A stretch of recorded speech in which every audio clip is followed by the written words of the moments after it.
Indianapolis Colts is currently preparing for the biggest game of the regular season against the Denver Broncos, as this game has playoff implications.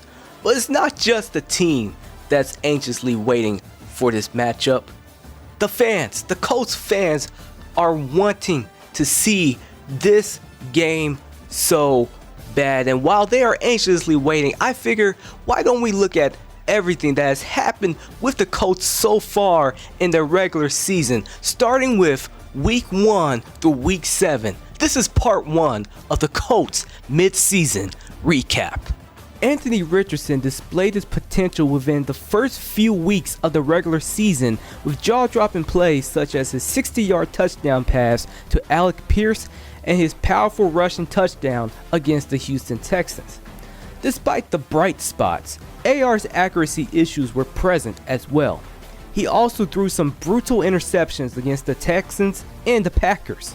The Colts defense had their own share of struggles as they had trouble stopping the run. They allowed the Texans and Packers to gain over 200 yards in their respective games, which played a huge part in the Colts starting their season 0-2. A few key Colts players were injured at the start of the season. The Colts missed the magnetic hands of Josh Downs due to a high ankle sprain, and the defense of Juju Brents thanks to a knee injury he sustained in the game against the Texans. Jonathan Taylor stepped up in the face of adversity as his rushing attack helped the Colts games remain competitive. He took charge and gave the Colts their first win of the season against the Bears by gaining a total of 135 yards rushing and scoring 2 touchdowns. The Colts defense bounced back from their 2 losses by allowing the Bears to gain only 2 yards per carry.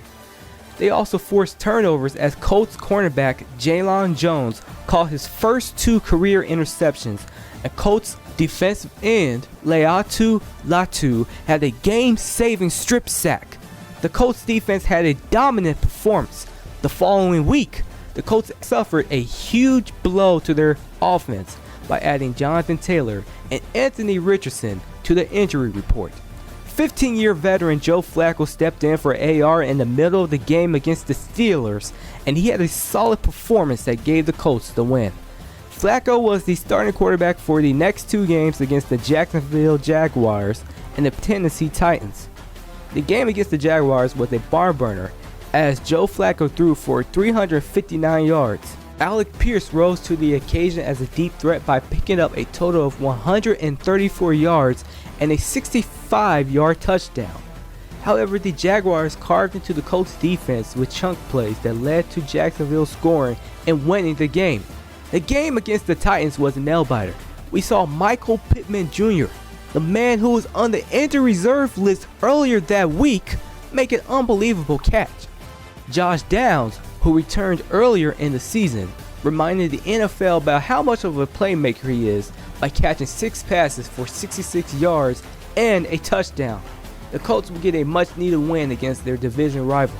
The next game, Richardson returned from injury as the starting quarterback against the Miami Dolphins. Richardson and the offense did not have their best game of the season, but the defense gave them opportunities to capitalize. Colts linebacker Segun Olubi forced a fumble that would change the trajectory of the game. The offense took advantage with short passes that led to first downs, and Trey Sermon gaining a few yards at the time.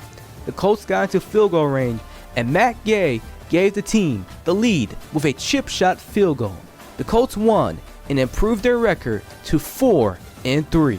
If there is one word to describe this Colts team from weeks 1 through 7, it would be resilient. But did this team remain resilient from weeks 8 through 10? Well, let's just say things got a little rocky for this team. And we'll see how in part 2 of the Colts midseason recap here on WOB4 Media. Stay tuned for part 2.